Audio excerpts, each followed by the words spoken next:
Bonjour, je suis Fatou de la revue des séries du Maléfil. Bienvenue aux nouveaux abonnés, à ceux qui me suivent depuis un certain temps. Merci beaucoup pour votre fidélité. Donc aujourd'hui, nous allons parler de la série événements de Yeta Digital, Héritage. Nous allons faire la revue des épisodes 7 à 9. Vous êtes prêts? Allez, en attaque. C'est parti. Neterinu Adam Nera, Amba Adam Nen Tijon Timae, Ote? Imado Nounou Flakadi Nyogoye. Eh non, ils vont très bien ensemble, ils s'entendent bien, on sent beaucoup d'amour entre eux. Ah, on va commencer par Tijo et Tima. Donc de l'épisode 7 à 9, nous apprenons beaucoup sur l'histoire de Tijo et Tima. On sait maintenant pourquoi la famille de Tijo ne veut plus de Tima chez eux. C'est en partie à cause de Sacha, qui a une mauvaise réputation et bien connue de la sœur de Tijo, avec qui elle est dans la même tontine. Donc maintenant, il y a la maman de Tijo aussi qui ne veut pas de Tima à cause de cette histoire-là, je pense en partie, et aussi de l'histoire de l'enfant parce que pour elle, Tima n'arrive pas à faire d'enfant. Donc Tima et Tijo, ils n'ont pas d'enfant. Et pour la maman de Tijo, c'est à cause de Tima qui n'arrive pas à faire un enfant. Or, Tima a fait tous les examens nécessaires et ils n'arrêtaient pas de se disputer pour ça parce que Tijo ne voulait pas faire des examens. Mais après plusieurs disputes et le départ de Tima, Tijo a finalement accepté de faire les examens. Il ne pense pas être il ne pense pas être en cause en fait de ce problème-là. Et cette histoire d'enfant, mais je comprends pas en fait. Quand il dit, il veut faire douter là. Mais moi, je comprends pas ça. En fait, tu veux douter le fait que je sois un homme. Donc, le fait d'avoir un enfant et d'être un homme, quels sont les rapports? Parce que c'est vrai que souvent, ils font des amalgames à ces niveaux-là, mais je comprends pas pourquoi on pense que le fait que tu es infertile, il y a un rapport avec le fait que tu n'arrives le fait d'être homme. Être homme, c'est pour moi, ça n'a rien à voir avec ça. Mais bon, ça, c'est la pensée de certaines personnes, donc notamment Tijo. Et donc là, il va finalement aller chez des médecins et a priori, il y a un d'entre eux qui ont un problème. Donc moi, je pense que c'est lui, vu que Tima a ramené tous ses analyses chez les médecins. Et d'après ce qu'elle disait, ce qu'elle n'était pas en cause, puisque son gynécologue lui a dit que tout allait bien à son niveau. Donc d'où le fait qu'elle insistait auprès de Tijo pour pouvoir faire ses examens et que lui, il fuyait ce truc-là parce qu'il se disait, bah, lui, en fait, il peut pas être infertile, quoi. Donc ça, c'est la pensée de beaucoup d'hommes africains et beaucoup de femmes africaines parce que souvent, c'est les mamans ou les tatas ou autres qui se mettent en tête, en fait, en disant que c'est pas possible que l'homme soit stérile ou que l'homme a un problème quelconque au niveau de la fécondité. Or, c'est faux. Le problème peut provenir, comme le médecin l'a bien dit, de l'homme ou de la femme. Donc, peu importe qui est la cause, on ne parle pas de la cause là ici, mais il faut essayer de trouver des solutions. Et aujourd'hui, comme le docteur l'a bien dit, avec la technologie d'aujourd'hui, franchement, il y a des progrès, donc c'est des problèmes qui peuvent être résolus, quoi. Donc il ne faut pas avoir honte, il faut vraiment faire face, quoi, ce qui est super important. Mais là, et Tijo qui veut récupérer sa femme et qui dit à sa mère qu'il veut récupérer sa femme, et celle-ci, elle veut absolument des petits-enfants. Et pour elle, la seule personne qui est fautive dans cette histoire, bah, comme je vous le disais avant, c'est la femme, donc c'est Tima. Mais Tijo, je pense il va pas dire la vérité, en tout cas tout de suite à sa mère, mais en tout cas, même s'il voulait lui dire, elle lui a pas donné le temps. Donc, je sais pas s'il va lui dire maintenant ou s'il va attendre un peu parce que le fait qu'il a honte lui-même, quoi. Le pauvre Tidio, en tout cas, il a du boulot, hein. En plus de ce problème-là, il doit faire en sorte de réunir toute sa famille, quoi. Ah, ça va aller, Tidio.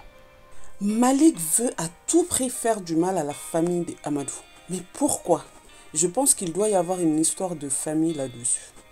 Genre, les deux, ils sont frères, mais avec des mamans différentes, donc co-épouses, des mères qui ont été co-épouses, et puis qu'il y a une histoire antérieure, je ne sais pas.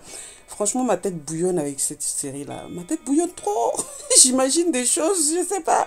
J'imagine tellement de trucs, c'est abusé. Donc, là, Malik utilise en tout cas tout ce qu'il peut pour arriver à ses fins. Entre les maraboutages, le Awa qu'il utilise, sa belle-sœur, hein, ben oui, il l'utilise. Donc sa femme et Bouba, que on l'a pas encore vu, lui. Donc on ne sait pas de qui il s'agit exactement.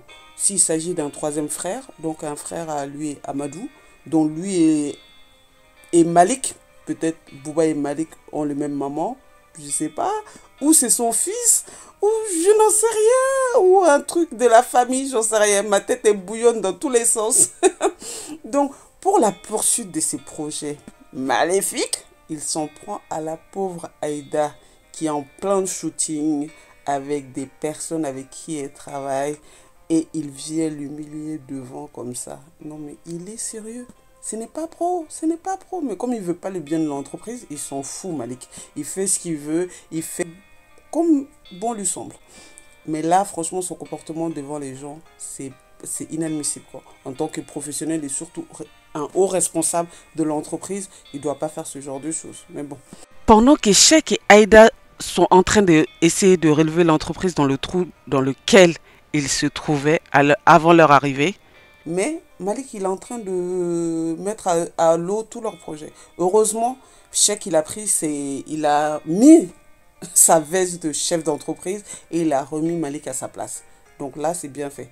Donc en lui disant bien que c'est lui le décisionnaire et la personne qui est en tête de l'entreprise et la personne décisionnaire dans tout ce qui concerne l'entreprise. Donc au moins, c'est fini. Mais quand il a fini de dire son speech et Sheikh, là, t'as un sourire malicieux là au départ de Sheikh, t'as un sourire malicieux de Malik. En tout cas, ça dit vraiment long sur ses intentions à venir, hein. Non, ça en dit vraiment long. Cette histoire, Amadou, son père. Mais Amadou ne dit pas grand-chose. Moi, je trouve que son comportement, Amadou, il est étrange vis-à-vis de l'entreprise. Je comprends pas. Je comprends pas. Parce que entre le fait qu'il n'y avait rien dans la caisse, il était là avant sa retraite. Donc, je comprends pas. Il est vraiment en retraite totale. Je comprends pas. Il y a un truc qui va pas pour moi. Mais bon, l'épisode 9, ils ont fait un petit clin d'œil aux événements qui ont eu lieu il y a un an, en 2020, au Mali, pour le coup d'État. Donc, en tout cas, on espère que c'est le dernier coup d'État qu'il va y avoir, que Dieu protège le Maliba, Alaka Maliba, Alaka Akishi, Alibi, Alaka Akishi. Parce que l'instabilité que créent les coups d'État dans un pays, ça affecte vraiment les entreprises. Ça affecte vraiment les entreprises et ça crée une catastrophe au niveau des investisseurs. Parce qu'aucun investisseur sérieux ne veut investir dans un pays complètement instable. Ça, c'est un fait et c'est normal. Et ça, ce côté-là, le fait qu'il y a eu ces événements-là et que Sheikh, il envisage ou il prévoit des pertes de certains clients et autres, bah, ça le rend nerveux. Et de ce fait-là qu'il est nerveux, il s'en prend à la pauvre Aïda. Non mais franchement, lui, je comprends pas. Comment il a pu s'en prendre à Aïda en lui disant qu'en gros, elle n'a rien à cirer, quoi, si l'entreprise tombe à l'eau. Mais comment tu peux sortir un truc comme ça en sachant que la fille, elle a vendu ses ors pour pouvoir t'aider et t'épauler au niveau de ton entreprise? Là, c'est inadmissible. Donc, j'espère que dans les prochains épisodes, Sheikh, il va demander pardon à Aïda. J'espère, franchement. Et dans les mêmes épisodes 9, on a vu que Malik est parti rendre visite à Awa. Awa qui croit tout le monde. Non mais franchement. Donc, pour essayer de se débarrasser d'Aïda dans la société, et pour cela, mais Malik va trouver un truc infaillible. Donc, prendre Awa par les sentiments, avec les histoires de petits-enfants. Mais qui va pas craquer? Franchement, quelle mamie ne voudrait pas des petits-enfants? Ben oui qu'il est malin. Il propose, en fait, il fait en sorte que Awa pousse Aïda à faire un bébé afin de se débarrasser d'elle au niveau de l'entreprise. Non mais il est malin ce mec, c'est abusé. Aïda, et le comportement de Malik au bureau, et comme ça lui a fait un peu mal, donc elle en parle à ses amis Sacha et Tima. Et la réaction de Sacha ne se fait pas attendre. Sacha, elle dit, mais ah là là, si ça c'était moi, en gros, mais je sais maîtriser ce genre de personnes. Et sans se douter qu'en fait, il s'agit de son vieux galant Malik. Parce que dans l'épisode 8 et 9, nous avons vu que Malik fait partie des gars de Chacha. Hey, car elle a des différents. On a vu dans les épisodes, à chaque fois, il y a un différent, il y a un différent gars. Donc, on peut voir que Malik, en tout cas, il est très très généreux financièrement avec Sacha. Il n'hésite, il n'hésite vraiment pas à lui donner de l'argent. Donc, mais tout cet argent-là, ça provient d'où? En sachant que les caisses de la société sont vides. Ou Malik a vidé les caisses et a mis de côté l'argent pour ses propres besoins. En tout cas, et dans les mêmes épisodes, on a pu voir Lamine, l'amoureux de Sacha, qui profite de son argent qu'elle prend aux autres hommes. Lamine, même, même on sent qu'il n'a pas besoin de faire quoi que ce soit pour draguer les femmes. Les femmes viennent à lui. Suivons ça de près. Hein. Ah, Urukia, Urukia. Urukia, Urukia, il sera savalier. Il sera savalier. Non, mais là, Eniga Karamoko Koni, Iga Karamoko 2.0 là, c'est c'est parti. Hein. Donc, jusqu'à présent, on n'a pas vu les résultats du travail de Karamoko. Hein. Puisque tout ce qu'il t'a donné jusqu'à présent, ça n'a pas marché, puisque Karim il continue à sortir. Dès qu'il rentre, il veut aussi vite sortir, parce qu'avec le bazar qu'il attend à la maison, avec le bazar que tu mets dans la maison, il n'a pas envie de rester, il n'a pas envie de rester. Et Karim, jusqu'à présent, de l'épisode 7 à 8, il essaye de tout. En fait, depuis le début, il essaye de lui faire comprendre à Rokia qu'il y a quelque chose. Bah, regarde autour de toi, quoi. Il y a quelque chose qui va pas. Mais Rokia, elle n'entend pas de cette oreille. Elle ne comprend pas. Elle ne comprend pas. Mais le comportement de Karim, en fait, surtout dans l'épisode 8 et 9, m'a fait penser à une émission de Diamant Oumoudjara que j'ai écoutée il y a quelques temps.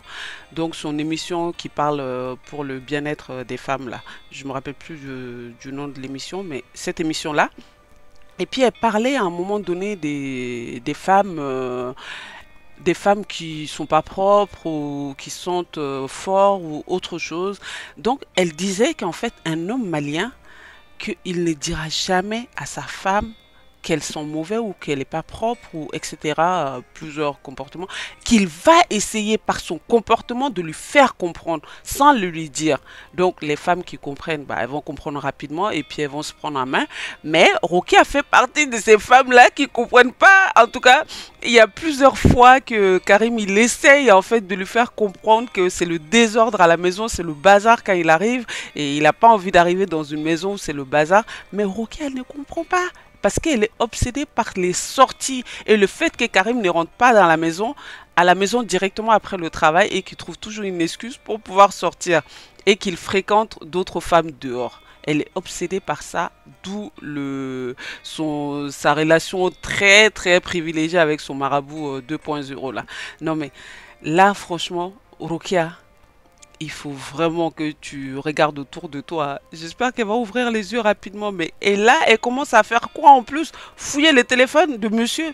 Non, Rokia, non, non, non, non. Ça, franchement, que ça soit homme ou femme, je déconseille ce genre de comportement. N'ayez pas ce genre de comportement. Kia, franchement, je sens qu'elle va vraiment pousser avec son comportement. Soit Karim à prendre une deuxième femme, soit à lui dire les choses, mais vraiment d'une façon plus claire, hein, parce que les allusions, ça ne marche pas. Les allusions qu'il fait, ça ne fonctionne pas. Donc c'est soit, je pense que Karim il va prendre une seconde épouse, soit il va lui dire les choses clairement parce que pour lui faire un électrochoc quoi, parce que il y a rien qui fonctionne. Ah là là. Bourama et sa famille. Eh non, dans l'épisode 7, on a vu qu'il a découvert la cachette de Safia chez Buntu. Parce que Bourama, il a suivi sa femme Alima, car il avait des doutes. Non mais sérieux, celui-là, il est trop malin. Il est trop trop malin.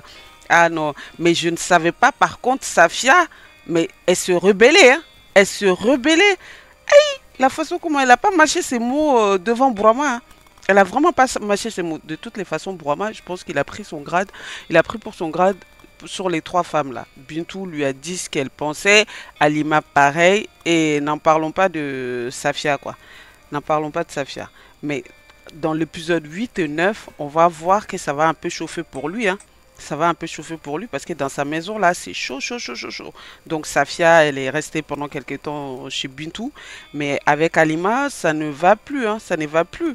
Mais c'est vrai que Bourama Akamsen trop depuis Adam Nera, Akamsen trop, trop, trop, trop. Ah non, Akamsen.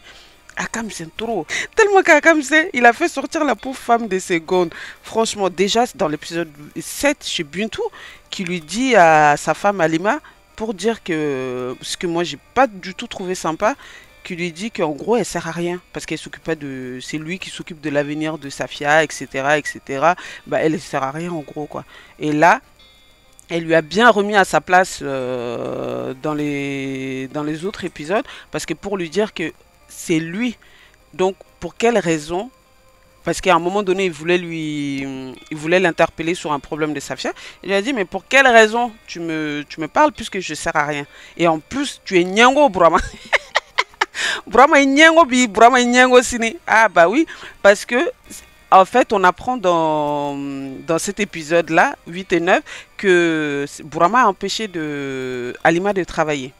Il voulait qu'il s'occupe, qu'elle soit une femme au foyer, quoi. Donc, c'est qu'elle a accepté par amour. Mais franchement, moi, je vous dis, les filles, hein, s'il y a un homme qui vous sort un truc comme ça, là, n'acceptez pas, hein. Il faut pas accepter, hein. Ou bien il faut essayer de lui faire changer d'avis, mais n'acceptez pas un truc pareil. Il faut avoir votre propre argent, c'est important. J'étais contente. On a pu voir dans l'épisode 8, il me semble, on a pu voir Safia sourire un peu. Mais ça n'a pas duré longtemps, hein, parce que Bourama était dans le coin, il est venu gâter. Il est venu gâter le coin avec sa... Il est venu les harceler encore. Elle était là, toute amoureuse, souriante avec Moussa. Et puis là, Bourama qui est venu devant l'école, comme il a l'habitude, pour venir les harceler encore. Ah non. Et dans l'épisode 9, mais ça fait vraiment de la peine, quoi. On a pu voir que Moussa, la radio dans laquelle Moussa travaillait va fermer.